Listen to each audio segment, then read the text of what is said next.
ধন্যবাদ। আপনারা জানেন যে আমি সাবেক জেলা বিএনপির সাধারণ সম্পাদক ছিলাম। ২০১৮ সালে নেত্রকোনা সদর এবং বারহাট্টা আসন থেকে আমি নির্বাচনও করেছিলাম। পরবর্তীতে ২০১৯ সালের ৬ই আগস্ট আমাদের জেলা বিএনপির আহ্বায়ক কমিটি গঠিত হয়। আমি আহ্বায়ক হিসাবে আসি এবং আমার সাথে ডক্টর রফিকুল ইসলাম আলী সাহেব সেক্রেটারি হিসাবে আমাদের ৬৭ সদস্য বিশিষ্ট আহ্বায়ক কমিটি গঠিত হয়। পরবর্তীতে আমরা ২-৩টা উপজেলায় তখন আওয়ামী লীগের বাধার কারণে কর্মী সভা করতে পারিনি। অধিকাংশ উপজেলাতে আমরা করতে পেরেছি।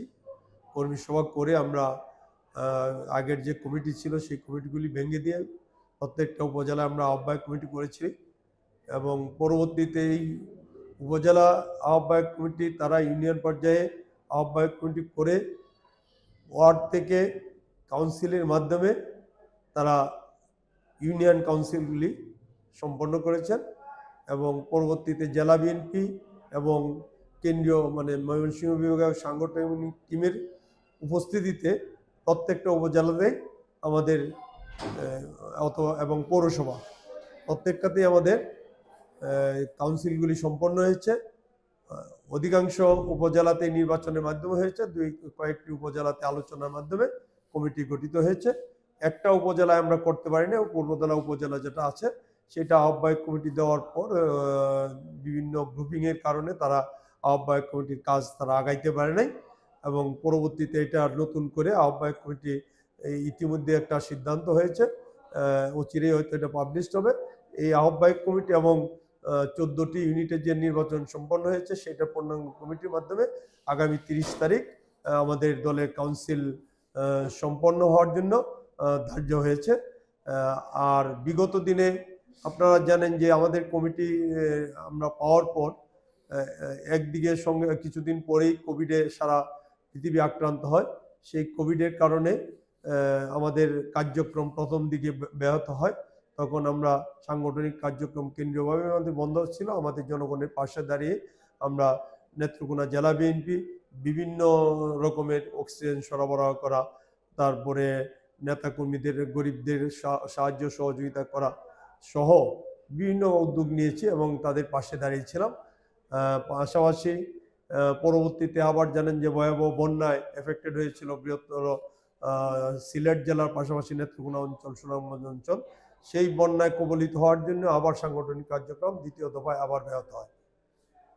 ওই পরবর্তীতে আবার 22 সালের দিকে আমরা কিছু কার্যক্রম করতে পেরেছিলাম এবং পরে যখন আবার বিভাগীয় পর্যায় থেকে শুরু করে সারা দেশে আবার সরকার বিরোধী আন্দোলন শুরু হয়, সেই আন্দোলনের কারণে আমাদের সাংগঠনিক কার্যক্রম কিছুটা ব্যাহত হয়, যে কারণে আমরা 5ই আগস্টের আগে আমরা 5টা ইউনিটের সম্মেলন সম্পন্ন করতে পেরেছিলাম। বাকিগুলি আমরা 5ই আগস্টের পরে সম্পন্ন করেছি এবং আপনারা ইতিমধ্যে দেখেছেন যে প্রত্যেকটা সম্মেলনেই আমাদের নেতা কর্মীদের স্বতঃস্ফূর্ত উপস্থিতিতে ঘটেছে এবং কোনো সম্মেলন নিয়েই কোনো বিতর্ক নেই। আমরা চেষ্টা করেছি যারা নির্বাচন করেছে তাদেরকেও একটা সমন্বিত অবস্থায় এনে আমরা প্রত্যেকটা জায়গায় যে সব ইউনিটের সমঝোতা হয় নাই সেই সব ইউনিটে ভোটিংয়ের মাধ্যমে নেতা নির্বাচিত হয়েছে এবং আমরা যে গণতন্ত্রের জন্য আন্দোলন লড়াই করেছি সেই গণতন্ত্রের চর্চা আমাদের দলের মধ্যে আমরা করেছি। পাশাপাশি আন্দোলন সংগ্রামে আপনি জানেন যে আমার বাসাবাড়ি সহ বেশ কয়েকবার বাসাবাড়িতে আওয়ামী লীগের এবং যুবলীগের এবং ছাত্রলীগের নেতারা হামলা করেছে। যে কোনো প্রোগ্রাম আসলে আমার বাসায় বৃষ্টির মতো তারা ককটেল সহ বিভিন্ন অস্ত্রশস্ত্র নিয়ে হামলা করেছে। বিভিন্ন সময় অনেক নেতাকর্মী আমার বাসার এবং বাইরে আসার সময় আহত হয়েছে এবং আমাদের যে কর্মসূচিগুলি ছিল পদযাত্রা সহ বিভিন্ন সমাবেশ, বিক্ষোভ মিছিল সহ যে সমস্ত কর্মসূচি ছিল সেইগুলিতে আওয়ামী লীগের নেতাকর্মীরা প্রায়ই হামলা করতো, কিন্তু তারপরে আমরা কোনো কর্মসূচি আমরা বিগত দিনে আমরা বাদ দিইনি। আমরা চেষ্টা করেছি প্রত্যেকটা কেন্দ্রীয় কর্মসূচি সফলভাবে সম্পন্ন করার জন্য এবং পরবর্তীতে যখন দেখা গেছে যে না এই আমাদের কর্মসূচিতেও তারা অস্ত্র নিয়ে হামলা করে এবং আহত নেতাকর্মী যারা ছিল তাদের পাশে দাঁড়িয়েছি, তাদের চিকিৎসা সহ সমস্ত খরচাদি বহন করার জন্য। আমি নিজে যেহেতু চিকিৎসক সুতরাং আমি এই হিসাবে তাদের যে চিকিৎসা সংক্রান্ত যাবতীয়, শুধু খালি আমার নির্বাচনী আসন না, নেত্রকোনা জেলা সহ ময়মনসিংহ বিভাগেরও বিভিন্ন জেলায় যখন আক্রান্ত হয়েছে তাদের পাশে আমি দাঁড়িয়েছি এবং তাদের চিকিৎসা সেবা সহ সর্বতভাবে আমি সহযোগিতা করেছি।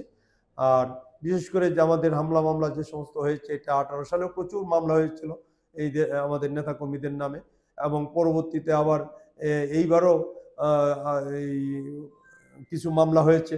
প্রত্যেকটা মামলাতেই নেতাকর্মীদের হাইকোর্ট সহ নিম্ন আদালতের তাদের জামিন, আমার বিশেষ করে আমার নির্বাচনী এলাকার নেতাকর্মী যারা ছিল তাদেরকে সার্বিকভাবে সর্ব পর্যায়ে আমি সহযোগিতা করেছি।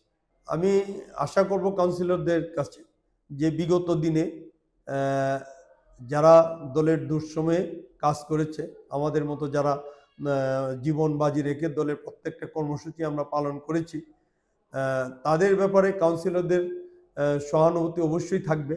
কারণ আজকে 5 তারিখের পর পট পরিবর্তন হয়েছে।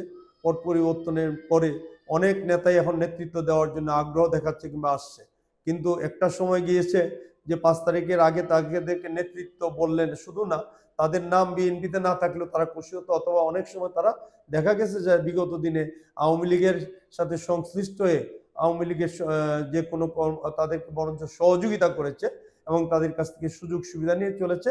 আজকে তারা আবার নেতা হওয়ার স্বপ্ন দেখছেন।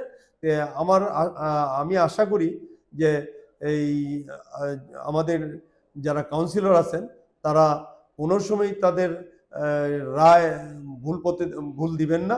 তারা সঠিক জায়গায় সঠিক সময়ে নেতা নির্বাচন করবেন।